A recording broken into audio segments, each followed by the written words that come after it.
தங்கத்தோடைய விலை ஏற்றத்துக்கான காரணம் பார்த்தீங்கன்னா வந்து நிறைய விஷயங்கள் இருக்கு. இப்போ பேசிக்கா நம்ம பார்க்குறது வந்து டாரிஃப் இம்ப்ளிமெண்டேஷன். இப்போ ட்ரம்ப் வந்ததுக்கப்புறம் ஒரு டாரிஃப் வார்ன்னு சொல்லலாம். அந்த விஷயங்கள் நடந்துட்டு இருக்கு. இதுக்கு முன்னாடி விஷயம் பார்த்தோம்னா ஒரு குளோபல் அன்சர்டனிட்டி தெரிஞ்சுது.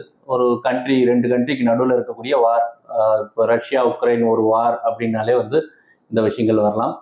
இன்னொன்று வந்து ஒரு அன்சர்டனிட்டி, ஒரு ஸ்லோ டவுன், எக்கனாமிக்ல ஒரு ஸ்லோ டவுன் வருது அப்படின்ற மாதிரி ஒரு விஷயம் வந்ததுனாலும் இந்த இந்த கோல்டோட ப்ரைஸஸ் வந்து கொஞ்சம் ஓரளவுக்கு வேறுபடலாம்.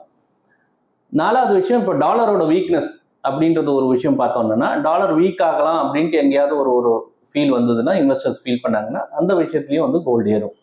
ஸோ இதோட காம்பினேஷன்ஸ் தான் இன்னைக்கு நம்ம பார்த்துட்டு இருக்கிற கோல்டு ரேலி. ஸோ ஏதோ ஒரு ஃபேக்டர் வந்து லாஸ்ட் ஒரு 2 வருஷமா 3 வருஷமா வந்து இந்த கோல்டு ரேலியை வந்து எடுத்துட்டு போயிட்டு இருக்கு. ஸோ இன்னைக்கு இருக்கிற ப்ரைஸ் வந்து ஓரளவுக்கு எலிவேட்டட் ப்ரைஸ், ஆல் டைம் ஹைன்னு சொல்லலாம். ஸோ இந்த ப்ரைஸ்ல இருந்து ஏறும் அப்படின்றது சில அனலிஸ்டோட ப்ரெடிக்ஷன்ஸ். பட் லாஸ்ட் ஒரு 2-3 வருஷத்துல வந்து அது ஒரு நல்ல ஒரு ரிட்டர்ன் கொடுத்ததுனால இன்னைக்கு ஒரு இன்வெஸ்டர்ஸ் எல்லாம் கொஞ்சம் காஷியஸா இருக்கிறது வந்து ரொம்ப நல்லது.